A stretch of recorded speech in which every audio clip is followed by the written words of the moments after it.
I'm we hit always a like, nerve, I think, Emma. Yeah. my- He's-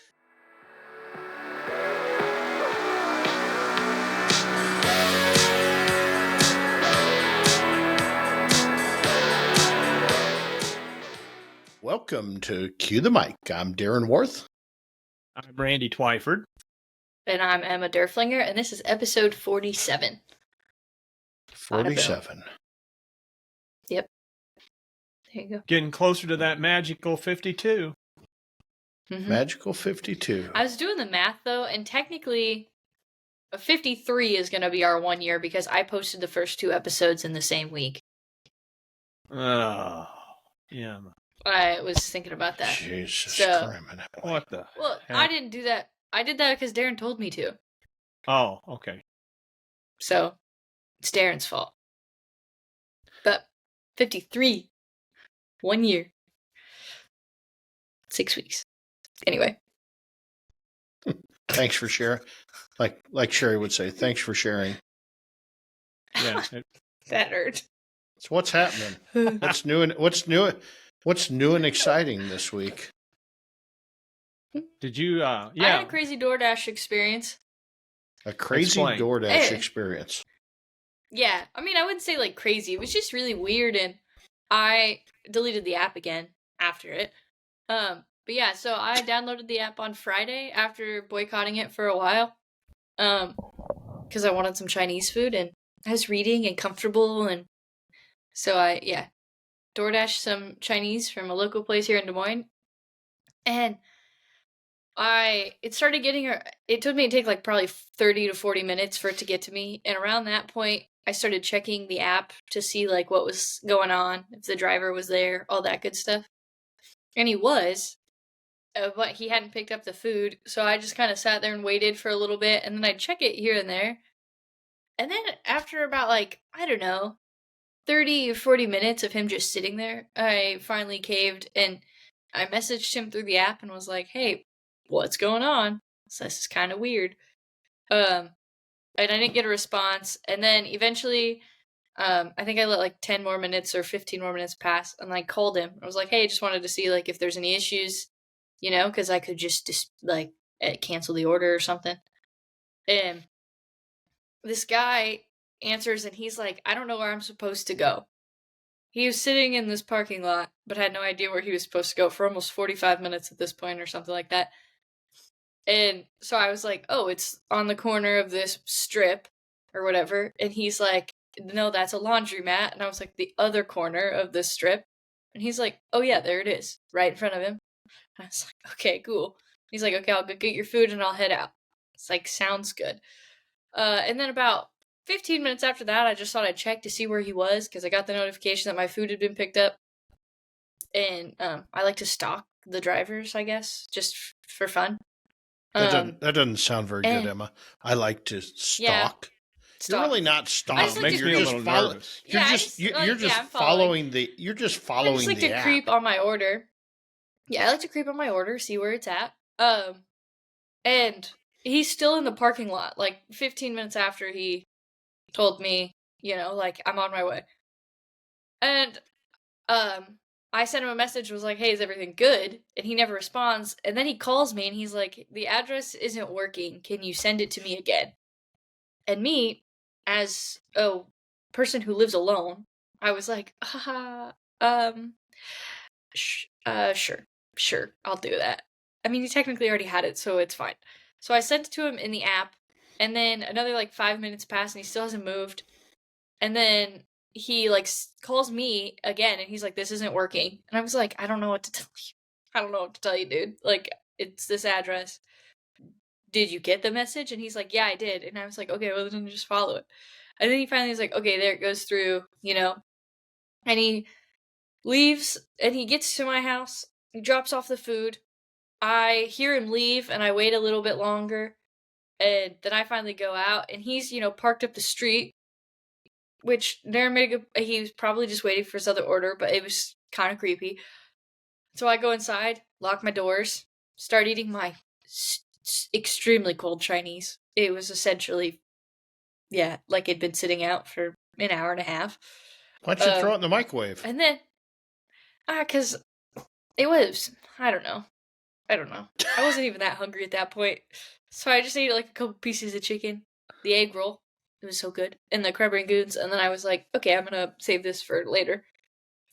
And then, about 20 minutes after that, this guy calls me again. Which, by that point, I just ignored it, because I was like, that's weird. But it was just, like, a really odd encounter that I've never had on DoorDash. So I did delete the app after that, because, like, what? Yeah, I'm not going to go through that again. I was stressed out. You Because, guys spent so you know, I much live time alone. together. You guys spent so much Yeah. time together. He was probably looking for a date. Yeah, that's See, exactly- that's... Reminds No, me of that thank you. time when I had DoorDash delivered and the stripper showed. Never mind. That's a different story. Don't ask. Shut Don't tell up. that story. Dan. Well, I got a question What's wrong from with you? somebody that's never used DoorDash, and I started to use it one Okay. time, and it looked like it was more involved than I wanted to get it to. Is this typical of a DoorDash transaction? No. I've never even, most of the time I never even talk to the DoorDashers. Like, the only messages I get are like, okay, your order's been picked up, they're arriving shortly, and then a picture of them dropping the stuff off. So they put And it on then your that's front it. porch, and that's it? Yeah. Well, don't they'll normally hand it it's to like you a if you no want. You context. can, Yeah. you can click the box, hand it to me, or whatever. Yeah, I tend to go no Oh. contact just because Yeah, I understood. don't want to have contact with them. So, yeah. It was just weird, and, yeah, the fact that this guy was just so confused was odd. I don't know if it was his first night or what, but him sitting in the Sing Sao parking lot and not knowing where to go was quite surprising, because it's lit up and it says Sing Sao in big red letters. Do you guys do, Darren, do you guys do much DoorDash stuff there at your restaurant? We do an unbelievable amount of DoorDash. I mean, I probably, in total, just adding up, I do about just shy of $13,000 a week in You're DoorDash. kidding. I do 10,000. I do over 10,000 or right at 10,000 a week just through the barbecue restaurant, one location. Yeah. How many, Yeah, it's huge okay, business. dollar-wise, how many orders would that be? Would you guess? Well, Kinda depends hang on the size of the order. It probably tells me that. Maybe. Oh, But yeah. I mean, ballpark, how many orders would you say you do a week through DoorDash? Well, our average DoorDash order, I'm guessing, is $38 to $40. Mhm. I could go into the merchant, but even if you said 10,000 divided by 10, and I'm saying for some reason 38 sticking out to me. That sounds about right. 10,000 divided by 38, that's 263 orders. So about week. 40 a day. In just DoorDash? A week. A week Wow. and just, about 40 orders, 38 to 40 orders a day. Wow. Yeah, I it's had no crazy. idea. And people, and I used to be one of those guys that refused to do it. But then I quickly realized that, hey, I'm not paying for it. It's convenience. It's an order's an order. I don't care. You want to place an order online, my app, and pick it up or whatever you want at DoorDash, I don't care. Barbecue's barbecue, and I get Well, paid that's all true. the same. Now, there's a little Right. more accounting you got to deal with and whatever, Mhm. but it's definitely Yeah. it's definitely still worth it. I mean, we had one this weekend that on Friday night, this guy called all distraught that he had ordered DoorDash from Smokey D's, and he had ordered it the day before to have it delivered at like 5:00 on Friday night, and it was 6:30, and it hadn't been picked up. And we're looking through, we can't find any whatever. And finally, my GM Randy, who would give the shirt off her back to anybody on the side of the road, says, you know what? I'll make the order. I'll bring it to you. Give me your address. So she jumps in her car and goes and makes food and delivers it. And when she gets there, she says, hey, just as a little proof that this isn't a scam, I'd like to see your DoorDash. I'd like to see your order. So he gets out his phone and looks at the order. And he had ordered from Smokey D's Barbecue in California. Now, I'm not sure how that happened because usually DoorDash, when you're ordering, you can either put in a location or you can put it, and he may have been in California the week before or something like that. But Yeah. Oh, I see what you're saying. It normally Or, just yeah, gets around So- you. So the way Right, the so- app's set up, you can have pre-saved addresses. So like I always have to make sure that mine's on the right one because I used to have like I think I've deleted them since then, but I used to have the Honorary Chicken and Smokey D's locations saved just so I could see like our actual information on DoorDash. So sometimes I would have to I'd have to double check my location because sometimes I would almost accidentally order food to like there, or it'd send me a notification and be like, hey, we can't deliver to that radius, or like because that's outside whatever radius or whatever, Interesting. And so yeah. So I pretty That is much did something that you have to order. I check. pretty much did that order for free because I could have went Yeah. back to DoorDash, but DoorDash put the order in for the place in California, and the order sat there, and no Dasher picked it up. Well, if that happens, DoorDash will pay you for that order, right? So if an order gets canceled after it's been made, they'll pay you for that order. That's why their fees are so ungodly expensive. Mm-hmm. So if something screws up or they can't get a driver or a customer, they'll whatever. Now you get also part of the DoorDash game is you got to deal damn near a full-time person with dealing that, hey, this person didn't get this. And so they try and take that away. You didn't give them this side dish. So we're going to give them a credit and yank it back from you. And it's almost like back to you to prove that. I see. Right. And so technology is not quite there yet, but ultimately you'd like to say, oh, here, I'm sending this DoorDash out. Let me take 3 photos of your order with the lid of the box open up and put it into the DoorDash order itself. So the customers say, hey, your order's on its way and here's what it looks like. And so when it gets there and it looks different, you know that the DoorDasher didn't open up the box and grab himself an egg roll, which has happened many times. Yeah. I wonder if there's places that do that. Take pictures of it. Do what you just said. Take a picture of it before it leaves the restaurant. I don't know. I've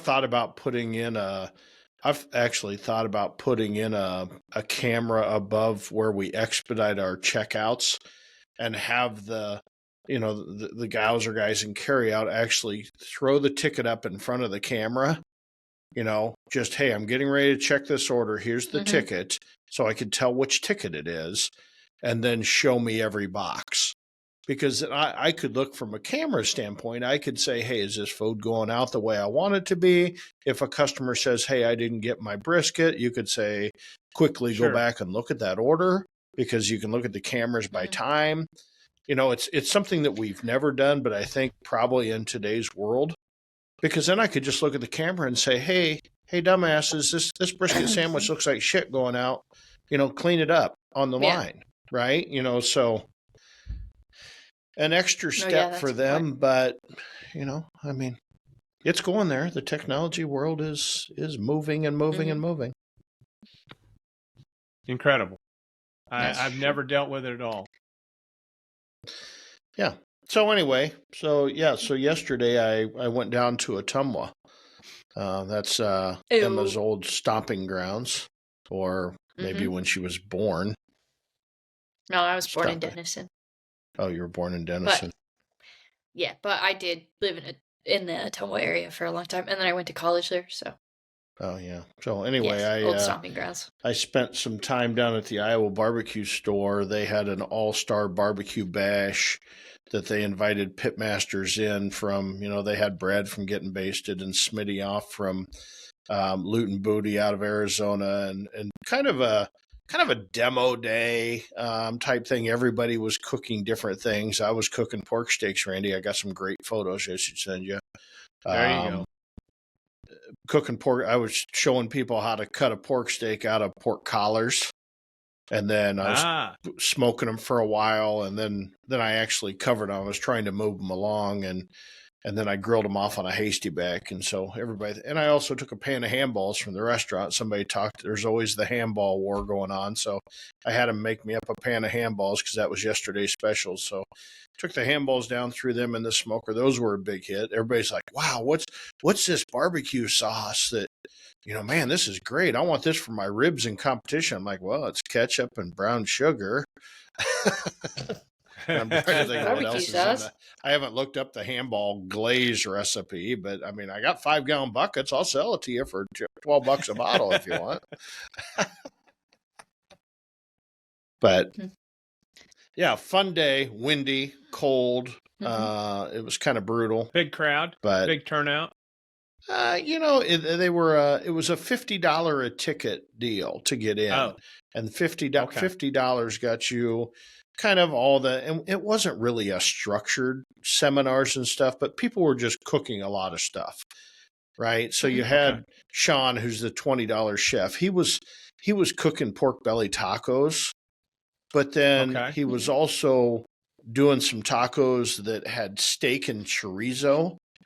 And so he was cooking steak and chorizo on this flat top, on this pellet, this Traeger flat black rock, or I don't know what it is. But anyway, and then he was putting it in a pan while the grease. So he was taking taco shells and like birria, putting them through that grease and putting them on the flat top, and then putting a slice of pork belly with onion and salsa and all that. Super good. I mean, super good stuff. Smitty did brisket tacos. We did pork steaks. There was ham balls. There was tri-tip. There was a whole hog they cooked. Brad from Getting Basted did ribs. So they got all the free food. Got to just mill around, talk to people, talk barbecue, and free drinks too. They had a free open bar, so any whiskey, whatever. I mean, they lost money on the bar with some of them barbecue guys that were down there, but lots of pro teams. There were some pro teams from Minnesota out of there, from Northwest Iowa came out. The guys from Luscious Loins were down. I was surprised and they probably had 150 turnout, I'm guessing. Wow. That was a good turnout. Yeah, but it was fun for a crappy day. I mean, the sun was shining, but it was 48 degrees and the wind was blowing 35 mile an hour. So it was kind of brutal, but it wasn't super organized. I mean, the marketing, like I talked to Dusty afterward, and he said, man, my marketing game is strong. He said, my, getting shit done probably wasn't quite as strong. It wasn't as detail oriented probably as I would, but we just had fun cooking. Lots of podcast fans though. Heard a lot of podcast fans. Good deal. Yeah, I was surprised. I'm surprised how many people listen to this. And for some reason, I say it almost every week. Some reason they think most of them, they're going, I just think that Randy's the funniest sumbitch alive. Wait a minute. What the hell? I know. That seems a bit out there. Evidently, they have us mixed up or something. I don't know. Yeah, I think they do. They've got me mixed up. It's just because Randy. Else, for sure. Well, it's just probably because they can hear Randy the best, and also he swears the most, so they catches the attention. Have you noticed I haven't said one swear word today? I'm cleaning my act up. We're only 18 minutes. Yeah, we're only 18 minutes in, so I'm sure I'll blow that. So I'm sure we'll blow it. We'll try that's our goal, is to try and get Randy to blow his cover.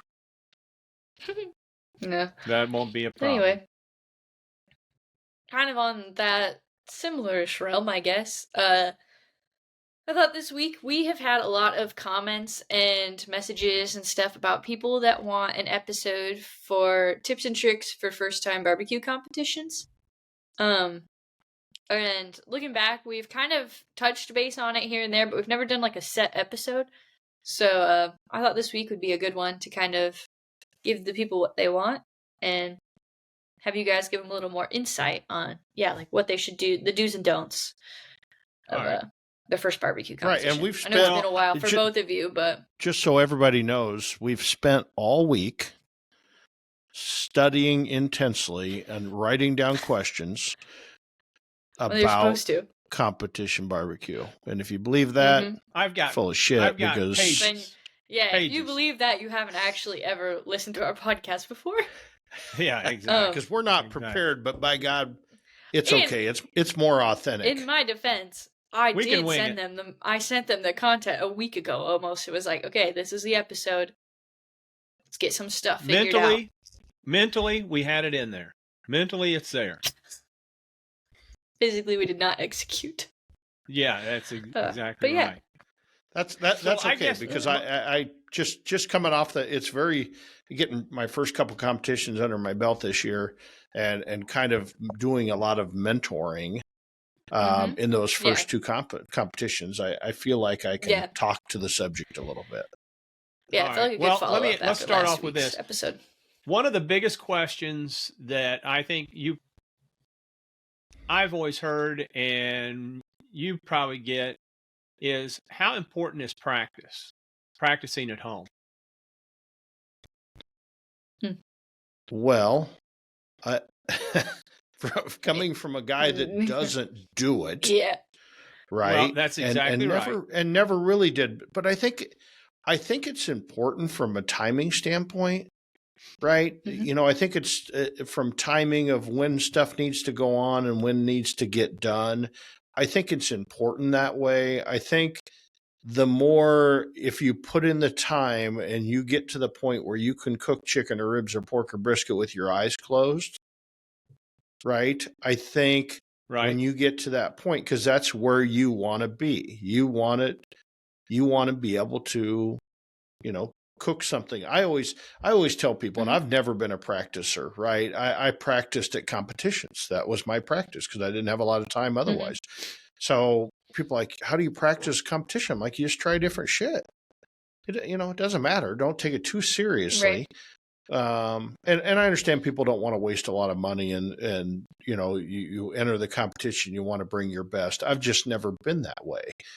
So my practice has always been that. But if you can put in the time and have the time to practice, that's great. That's going to help you.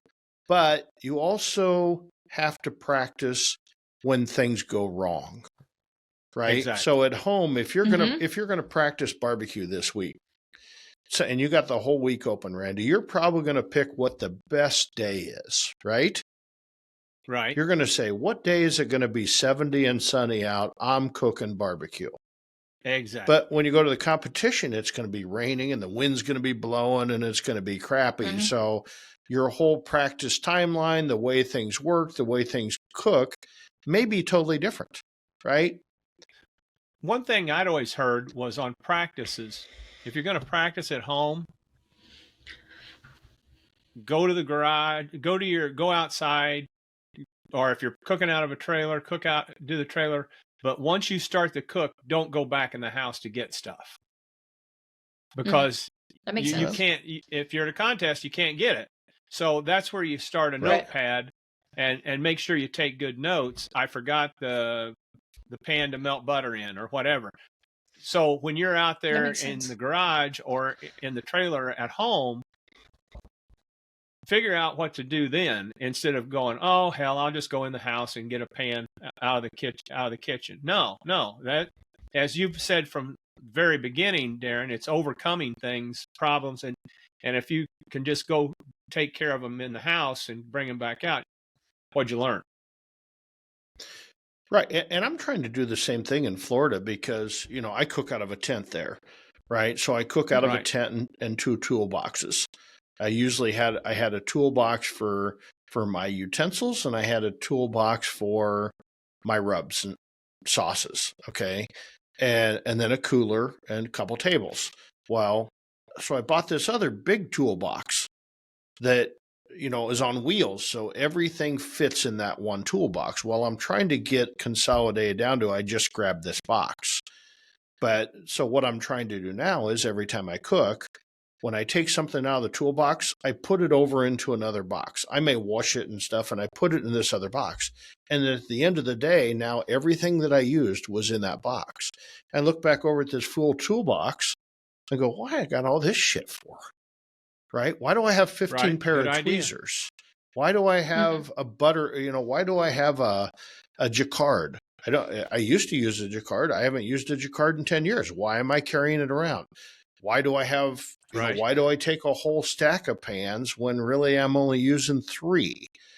So I'm trying to get that stuff down, because as a first-time barbecuer or somebody going through, Randy, I think we referred to you as the Clampets when you showed up the first time, right? Exactly. That story about how down you in showed up Missouri for the first barbecue competition and you had everything you could possibly fit And then when you got to the site, you had to cut the rope and say, watch out, everybody. And everything fell out like you were the clampets. There was so much shit because in there. It was pathetic. Right. And 3/4 of that shit you didn't need. No. And so I think being efficient from a packing and what do you need for a cook's very important because, you know, as you learn your cook, as you cook more competitions, that first competition's going 100 miles a minute, right? Everything's moving 100 miles a minute. There is not time to take a breath, take a pee, get a drink. There's just not time to do that. And then you get to the point where I am today and I sit in my chair half the time because I've rearranged my time schedule saying, well, if I'm going to get out of the chair to check my brisket, I want to be able to check my pork at the same time. So I've kind of managed my timeline schedule so that when I get up, I got 2 or 3 things to do. And I think that's important. And I'm not a big timeline guy. I'm not that organized. A lot of people do that. That, hey, they have to know that here's what I'm doing, right? Here's what I'm doing. But I think the best advice, whether it's equipment or whether it's timeline or anything, just mentally work yourself through the cook, right? I'm getting ready to cook chicken. What do I need to cook chicken? Am I going to inject it? I'm going to brine it. If I'm going to brine it, what type of, what am I going to brine it in? What's my brine?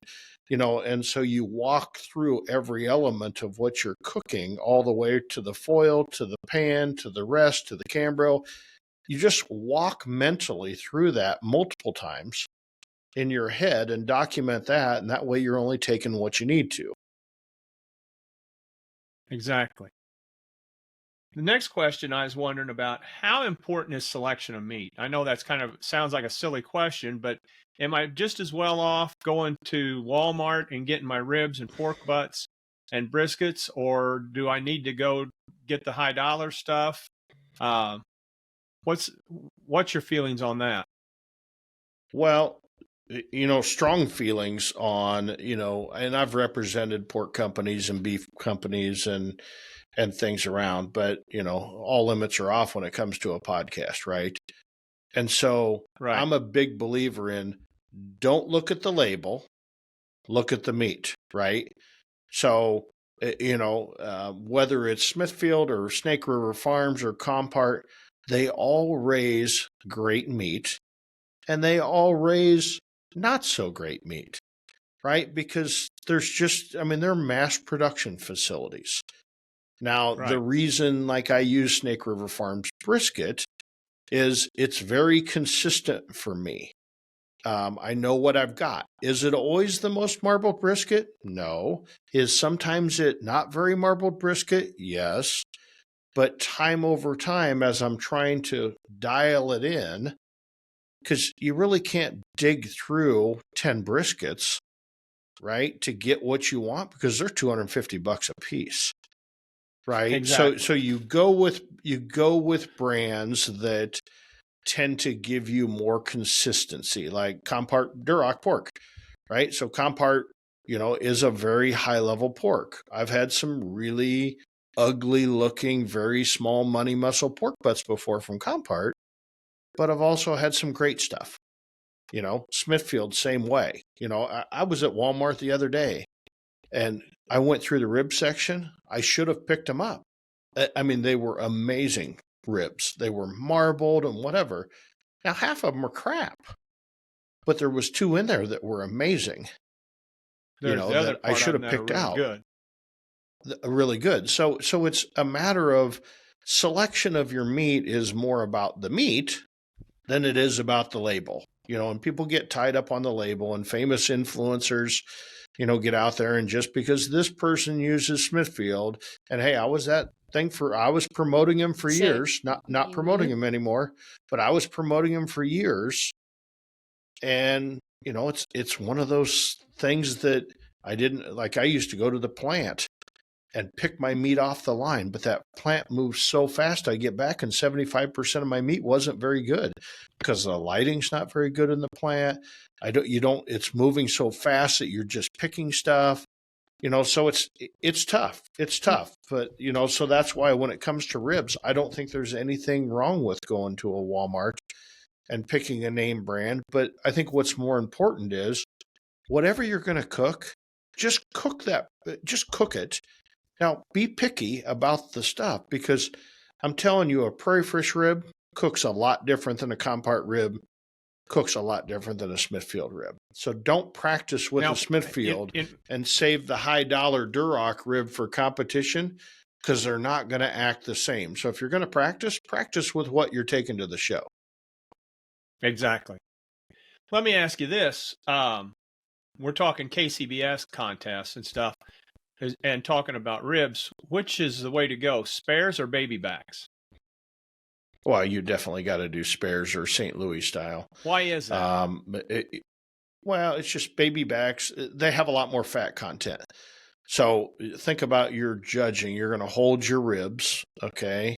And then you're going to cut them up, turn them in. They're going to go to the judges. A baby back's going to dry out on you real quick. Not that a baby back's not a good rib, but, Chili's kind of made the baby back famous with the general public with baby back, Right. baby back, right?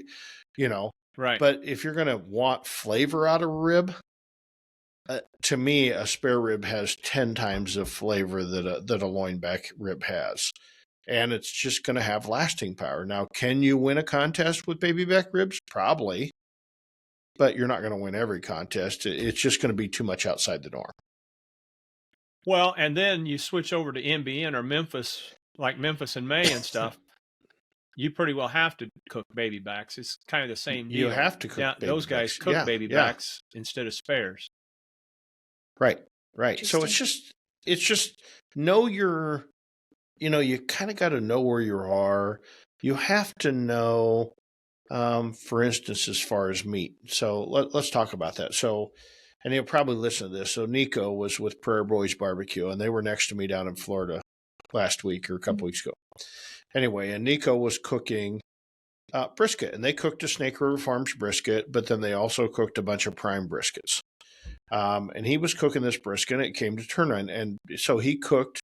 He was cooking a backyard brisket. So he put it on at 2:00 in the afternoon, and he was up all night long tending that stick burner, right? All night long. And I came back, I left at 7:00, and I came back at 4:30 in the morning, and they're all walking around in this daze, haven't had a single drink all night, but they've just been up all night, right?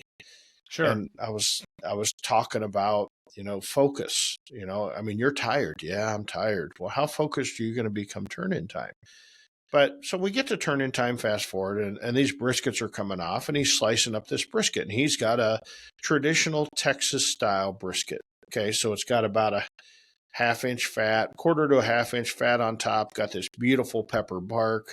Just looked appealing to me, right? I just wanted to take a bite, and it was well cooked, and the doneness was well cooked. And so I happened to walk over, and they were boxing their brisket, before I had even taken mine out of the cooker. They were, it was their first contest, their first pro contest. Sure. So they were trying to get everything done, and they were worried about running out of time and getting there on time. So I'm watching, and I'm looking, and he's putting this fat side up, right? And it didn't look the greatest in the box. And he goes, "What do you think?" And I said, "Well, if it was me, I'd probably take every one of them slices back out of the box. I'd whip off the fat. I'd just cut off all the fat. I'd turn that slice upside down, and I'd paint sauce all over it and put it back in the box." And he's like, "Well, that's going to take away all my bark." I'm like, "Yeah, I know, but that's what I would do." Well, they decided not to do that. And he didn't finish last in brisket, and his brisket really tasted good, right? It was the kind of brisket that I really wanted to just go grab some white bread and eat a sandwich. Sure. But that brisket wasn't designed for competition brisket judges, right? When we turn in brisket, I don't want to taste my brisket. It's injected with phosphates. It's got sauce slathered all over it. You finish powder and sometimes MSG and whatever. I don't want any part of it. But then I took him a slice of my brisket, and he kind of looked at me like, what this has got sauce on, whatever. But then I get first place in brisket. Yeah, there you go. And I had a really good competition brisket. He had a much better eating brisket, but I had a better winning brisket. So I think you That's kind of interesting. have to know your game, right? I mean, so if you're a backyard guy wanting to enter a competition, most guys, and I saw it many times, Malcolm Reed, Cosmo, they all do great job. Meat Church, Matt Pittman from Meat Church, they all do a great job of teaching you how to cook a backyard brisket. But a backyard brisket's not going to score in competition barbecue, right? It's going to be great for friends and family, but when you're going to competition, you got to worry more about if that brisket sits for 15 minutes, is it going to look dry in the box? I.e., that's why you put sauce on your brisket. That's why brisket tends to be over salty, because if you taste it by itself, it's over salty, but by the time you put sauce on it, then it balances it out. And that's not true. I mean, that's mainly KCBS or Florida barbecue. Not necessarily true in Texas. The Texas guys still put, they still want some fat on that brisket. They like the flat with the point attached to it when they're turning in. So there's different styles, but just know that backyard brisket isn't necessarily going to score, especially in a KCBS contest. I mean, these guys are out there and they're cooking beef tallow, and then they're spreading beef tallow on butcher paper. And I'm like, it just took you guys 20 hours to cook that brisket, and I'm cooking mine in 4. And they're like, there's no way. And I'm like, watch me. And sure enough, it was 4 hours and 15 minutes, and I cooked a brisket. Right, exactly. So it's about knowing it's not backyard stuff, right? It's not, don't think backyard. So, I mean, I think there's some good competition stuff out there. The Barbecue League is one that they show a lot of competition type stuff on how to do it. But competition's another world. It's not a backyard world. If you're taking a backyard, it's kind of like taking a BB gun to a knife fight, right? Yeah, exactly. You just got to have the right tools. You got to know what the judges are expecting. That seems so backwards to me. That you'd put more on like a competition meat versus like just a regular backyard. Well, situation, but when you think about backyard, like when you're cooking the backyard, I want to eat a whole plate of brisket in the backyard. You're giving a judge 1 or 2 bites. I guess that makes sense. But still, you'd think that they would be judging off the actual meat itself and not all the other stuff too. I guess in my head. You would think so too, but that's not the way it works. That's so interesting. And there's zero room for creativity when it comes to competition barbecue. There is or isn't? There is not. Don't try and be creative. Trust me. Been there, done that. I feel like that's, I was going to say, wasn't that like all you did last season with your 2 meats or your 2 rubs, 2 sauces kind of thing? You were just trying to be creative? Well, that wasn't being creative. That was just being simplistic and going back to roots. Oh. Right. Okay. Speaking of sauces and rubs, seasoning, what do you need to look for in that, or is there anything you could say you want something that's kind of like this or kind of like that, or what would you recommend? What ideas could you give somebody when they're picking up their rubs? The first idea is secrets, but if you tell me you're making your own rub, I don't care. Ooh. Just leave it at home. Oh shit! Right? Really? If you say you're making your own barbecue sauce, that's fine. Leave it at home. Right? We're in this game. Sense. We're in this game that there's too much commercial stuff out there, right? So and I've said this many times, and last year I played around, I've kind of went away a little bit, but if you take Smoking Guns Hot and Cimarron Doc's Rib Rub, okay, those were kind of the 2, and Head Country, which was Head Country Rub. Those were the 3, I would call them the trinity of barbecue rubs. Okay, so back when we first started, that's 20 years ago, and even 25 years ago, that's what was there. And so was the flavors. And that to me is the basis for every flavor. I mean, it's so bad now that when people come out with this whole line of barbecue rubs, I'm like, oh, who'd you knock that off of? I did that yesterday to about 10 people. I'm like, hey, you got a rub? Yeah. Who'd you knock that off of? Because it's copied in marketing and copy and marking and whatever. There's not a lot of unique. Now there's some different variances, but when it comes to it, you want it to taste good. Okay. You want it to be a little sweet. You want to have a little bit of heat on the backside. You don't want anything that's going to offend anybody. The last thing you want from a competition judge standpoint is you don't want them to bite into something going, what's that flavor? You don't want that at all. You just want them to taste going, wow, that tastes really good. That's very neutral. It's very blah. Politically competition correct. Barbecue is very politically correct is the word we use. It's very politically correct. And so when you come to that, so sauces, still there's the Blues Hog and Head Country, okay, that are the two major sauces. Now, there's a lot of other sauces out there. And, so, but when you boil it down, rubs and sauces, it doesn't really matter.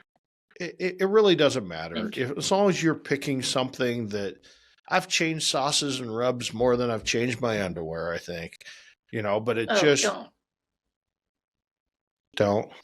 That's what people live for. I'm on this podcast is you to go, oh God, he just mentioned his underwear. Yeah, gross. Talk about food. Underwear is weird.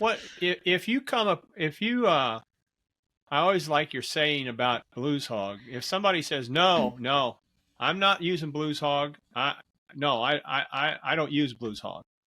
What's your favorite comment? Well, it's like Smoking Guns Hot and Blues Hog, same thing. If you're not using it, you're either losing or lying. Yeah, exactly. And there's so much truth in that. There's so much truth. Well, I mean, like last week when I hit that big 7-14 score, there was Blues Hog on everything. Yeah. And some of it was straight out of the damn bottle, right? And I think just so interesting. It's just, but it's just the familiar flavor of competition barbecue. And when somebody in the backyard or a neighbor tastes Blues Hog, they're like, holy shit, that's good. But it's the familiar flavor. Okay, so you can't throw, funny, I was talking to some judges afterwards last week. Some of them listened to the podcast, but they were talking about how they had so many funky different flavors, how they had all these vinegar-based sauces that people were mustard. Yeah. The guy says, I've never seen so much mustard-based sauces in the world that I seen at a barbecue contest today. And hey, if I'm going to have sauce at home, you give me a good mustard-based sauce on pork, I am all over that. I love a great mustard-based sauce. There ain't no way in hell it's even getting in the trailer on the way to a competition. Well, let me ask you this. We've talked about this, I think, one time or another, and you're the best example of it, cooking all over the country. Do you change your seasoning, your rubs and your sauces when you cook in Florida as of compared to in Des Moines or in North Carolina? Or like even or like even when you go zero to Texas zero too. Arizona zero because first of all, a lot of judges travel too. Yeah. Okay, that makes sense. I always say good barbecue is good barbecue no matter where you eat it. But competition barbecue. Now, is there variances? Like Nashville, Tennessee. Nashville, Tennessee hates me. Right? I've cooked in Nashville, Tennessee 3 or 4 times. And I think I've gotten one call in Nashville, Tennessee. And so I asked my friends about it, and I'm like, what is the deal with Nashville, Tennessee? And they said, you just got to sweeten her up some more. Just got to sweeten her up where my sauces are going to be, they're going to be sweet with a little bit of savory with some heat on the backside. And maybe they're just looking for my handball glaze. Maybe that's what I need to do. Maybe I need to take my handball glaze and put it on everything. And I might. Exactly. Might. Yeah. Trial and error.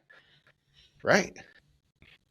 The other question another Yeah. question I got is, do I need to go out and spend $30,000, not $30,000, $10,000 on a barbecue pit to go, or can I do it on a Weber kettle? Do a contest on a Weber kettle or a WSM, a Weber Smoky Mountain? I think in today's world, I think you could win on anything if you know how to run that pit, right? So, Okay. So the problem is I could cook on a Weber kettle and score on a Weber kettle. I very easily could. But I've been doing it for a long time and I understand it, right? So you gotta be careful.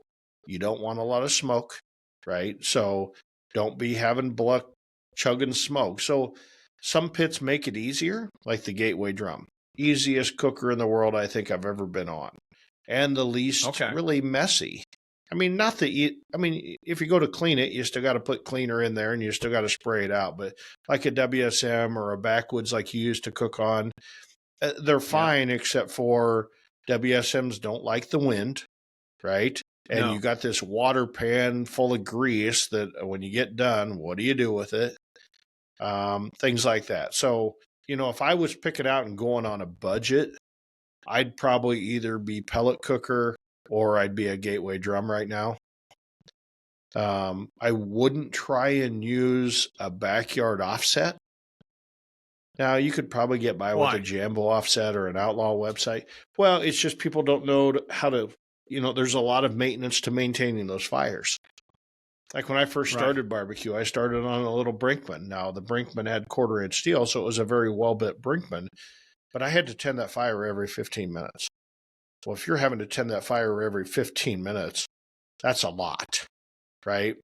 Whereas if I'm cooking on the Jambo, I'm pretty much cooking, all charcoal now on the Jambo. I mean, it's just, instead of having wood, and I learned that, and, Chris Hart used to do that from years ago. He used to run a Jambo on all charcoal, and I'm like, you're crazy. What are you doing? Then he won the world championship. And so then when I looked at it, you looked at a lot of these guys were starting to use more and more charcoal and less wood. And I'm like, hey, well, these guys are hitting, because I used to run just all wood, very clean fire, but all wood. Well, now in Florida, hell, I just went and bought some chunks and threw a bag of charcoal, and I just put half pan full of charcoal in that Jambo about every 35, 40 minutes, and I throw a couple chunks in there. If I was getting ready to put meat on. If I wasn't getting ready to put meat on, I just left it off to the side. So a very mild smoke, even non-existent smoke flavor, is probably pretty good in KCBS. Well, and that you're talking about putting chunks in there. What kind of wood would you recommend?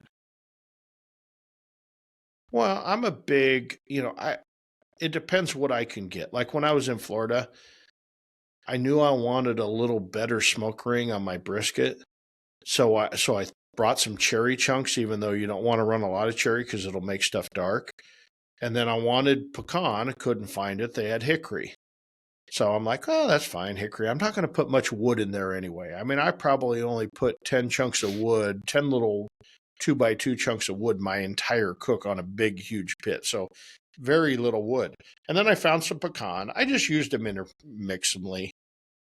I'm putting so little wood on that it doesn't matter. I mean, if you can taste the smoke flavor in your competition barbecue, you probably got too much. And I would encourage you to just go to a lump charcoal and just cook a contest with no wood. Really? Just no wood. Just go no wood and see if you can notice a difference, because that's kind of the mellowness that's hitting today. Huh. Okay, you just said something, the mellowness that is hitting today. You've been cooking several years. You've cooked a boatload, probably more contests than anybody, and won more contests than anybody. Has there been a change over the years? What was that? What are you shaking your head about? Yeah, literally, just Emma doesn't like.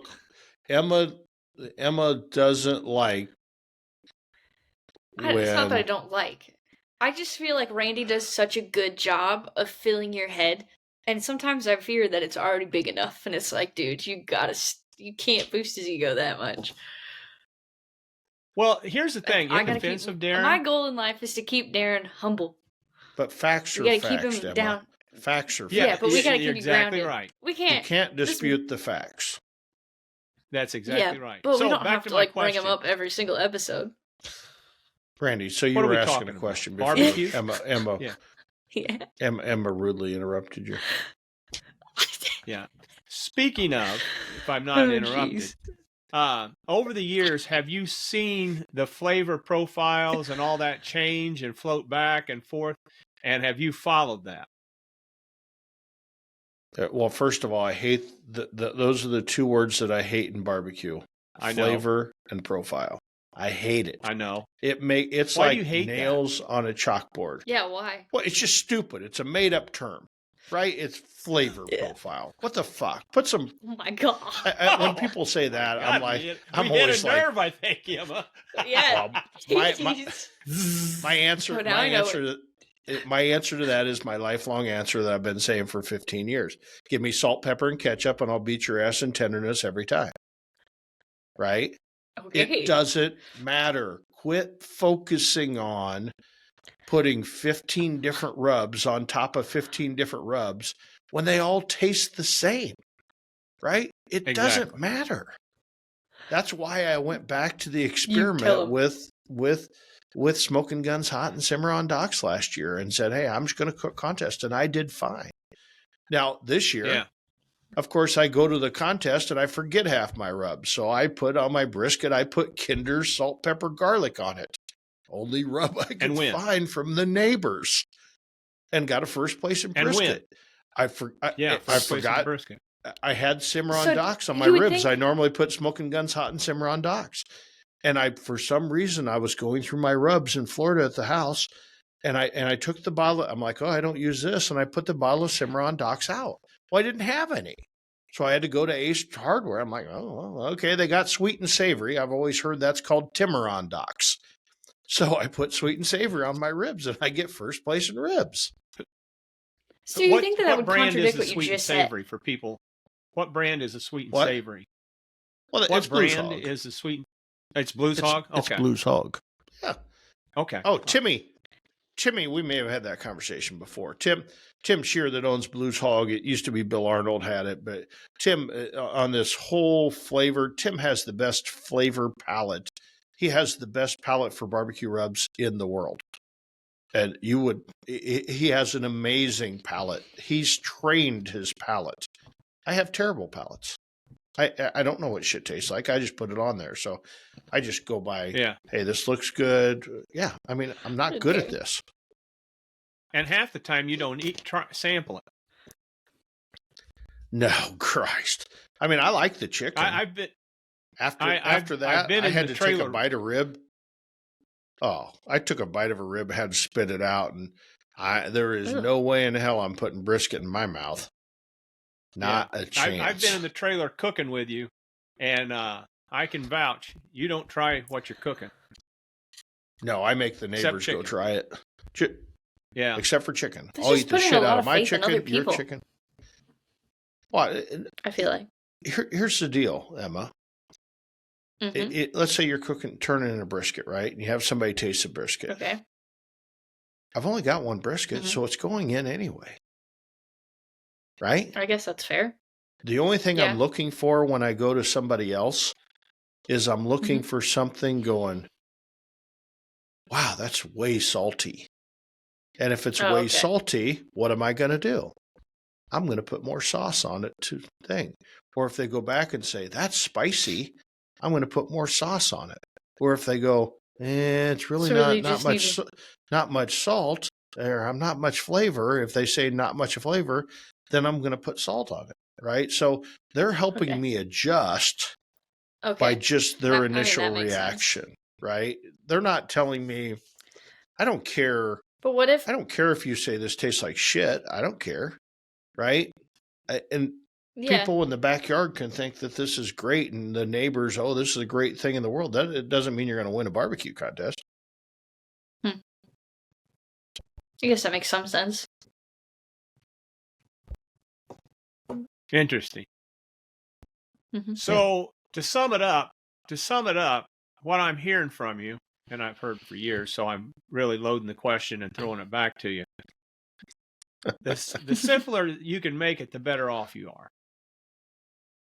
The simpler you can make it, the better off you are. Get a timeline. Don't try and do.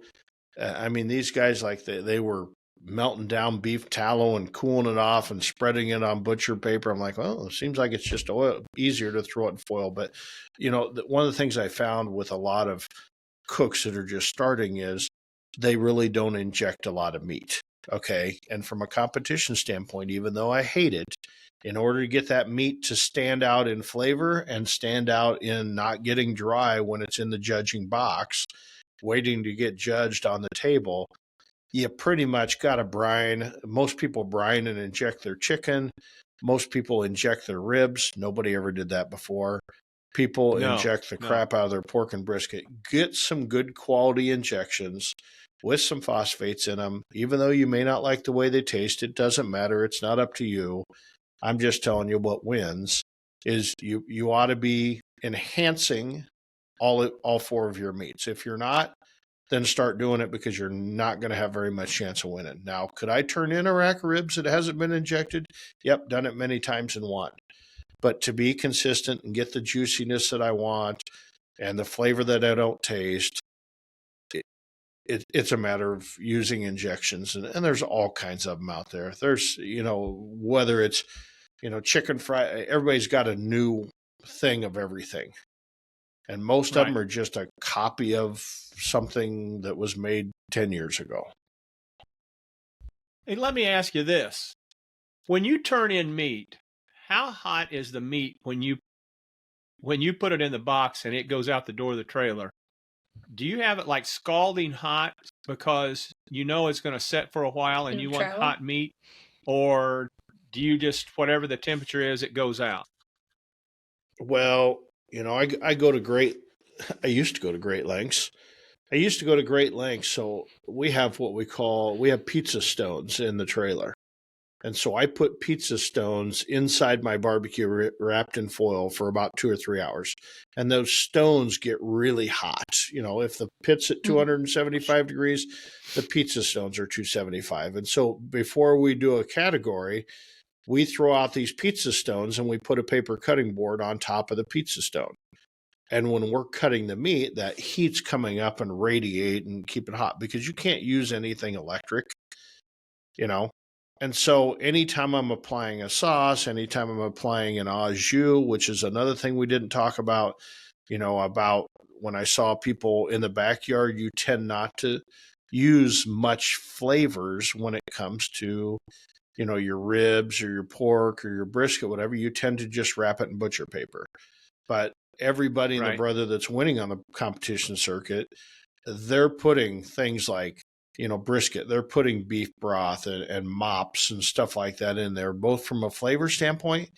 And after you slice that brisket, you can soak it or you can brush in the that foil. au jus, if you will, as another, I hate this word, layer of flavor, but really it's a layer of moisture barrier.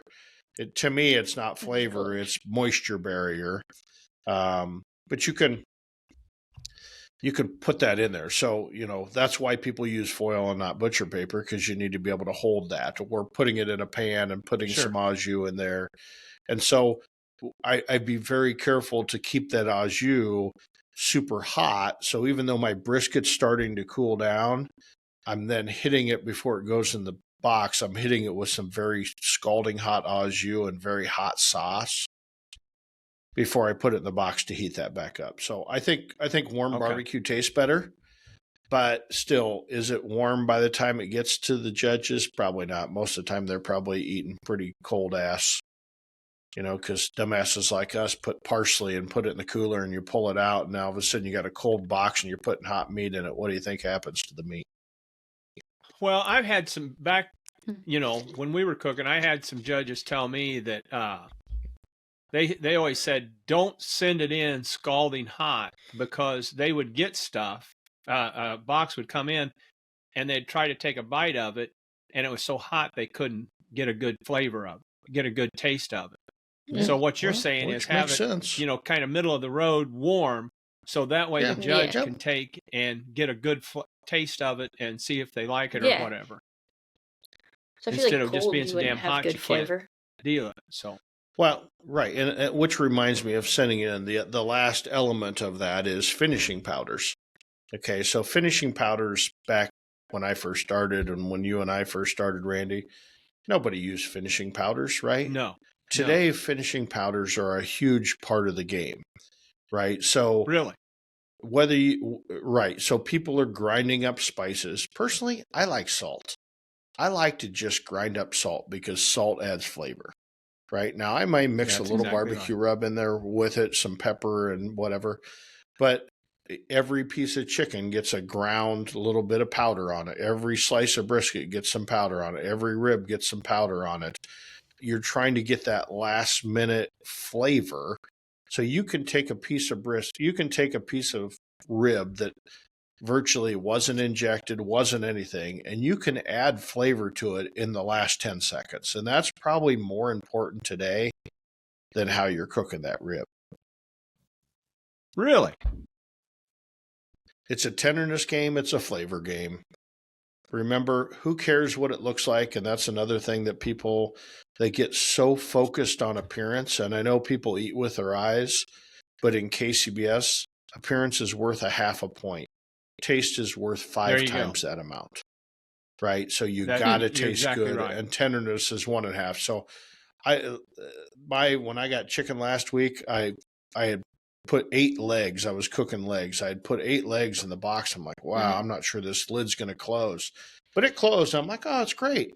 Well, then I walk by the neighbors and they're like, hey, can we see that chicken box? I'm like, yeah, sure. I'm teaching here. I normally wouldn't do that, but I'm like, I got time here. So I opened it up and that top of that box lid was covered in sauce off the chicken. Sure. Right? Mm-hmm. And I'm like, yeah, that's okay. Turned it in. 4th place chicken, 5th place chicken, whatever it was.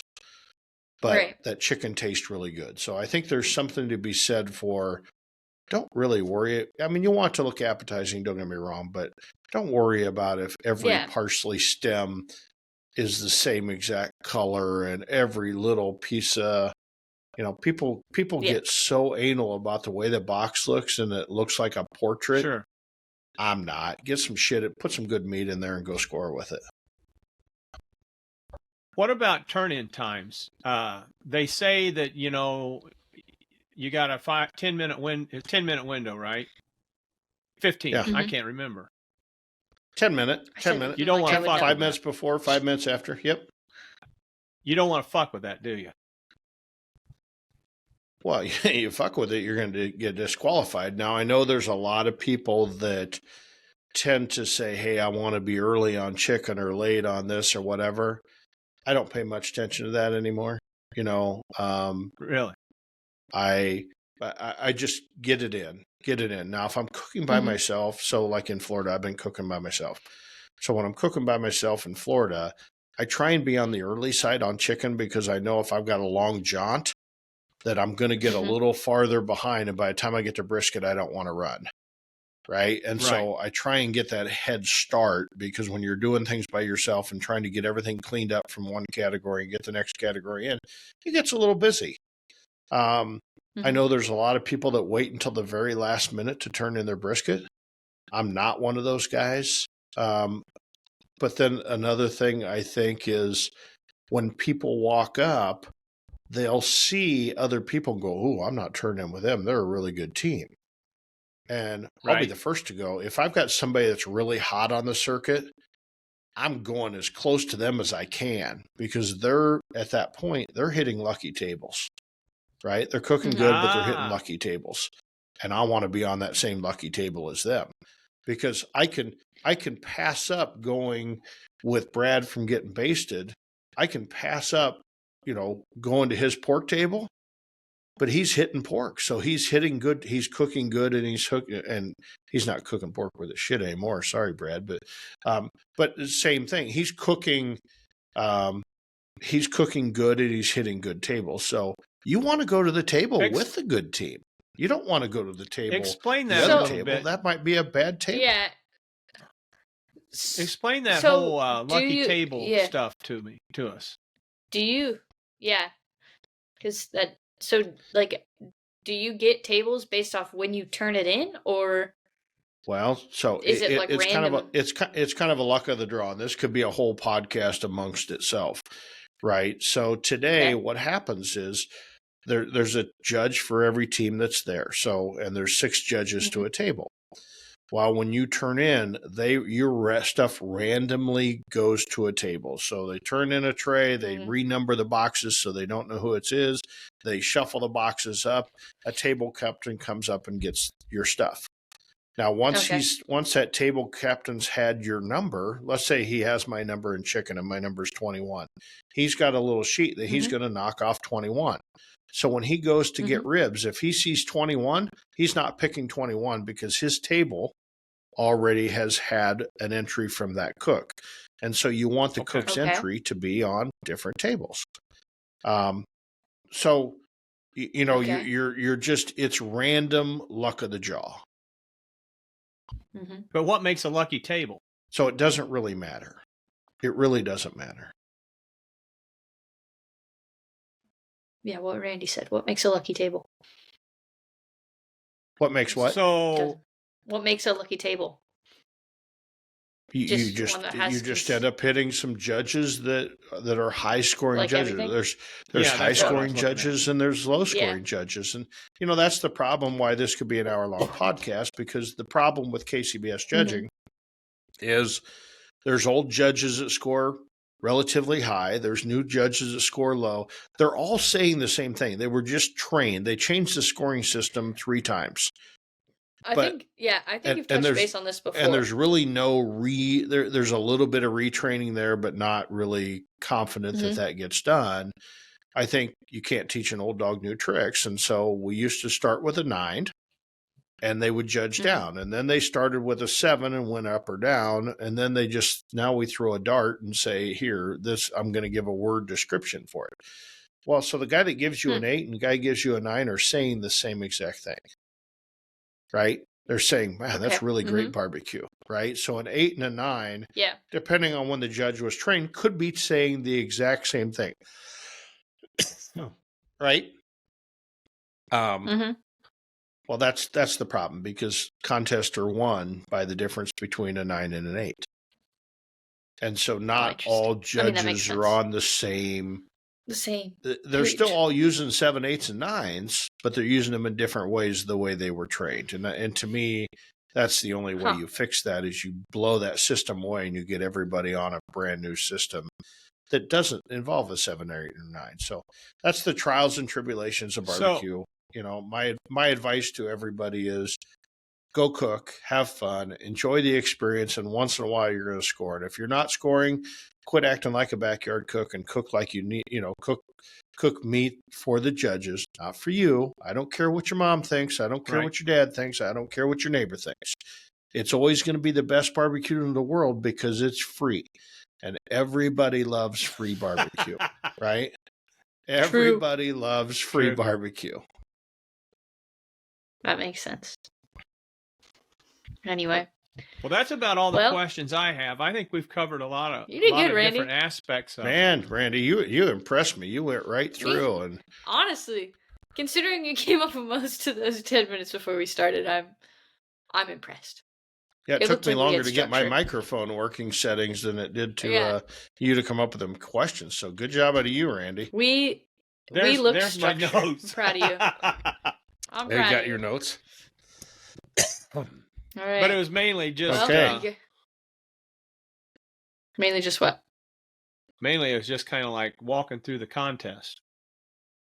Yeah, I think you did a good job. Randy, there's a contest down in Miami in April. What date? kind of by the beach. April 20th. As soon as we get off here, I will be looking at my calendar. Blazing. What's that? 420. Hoochie mama, that would be something else. There's nothing better than barbecue and bikinis. Oh, good. Oh, I'd agree. Almighty. Okay. The 3 B's: barbecue, bikinis, and hot babes.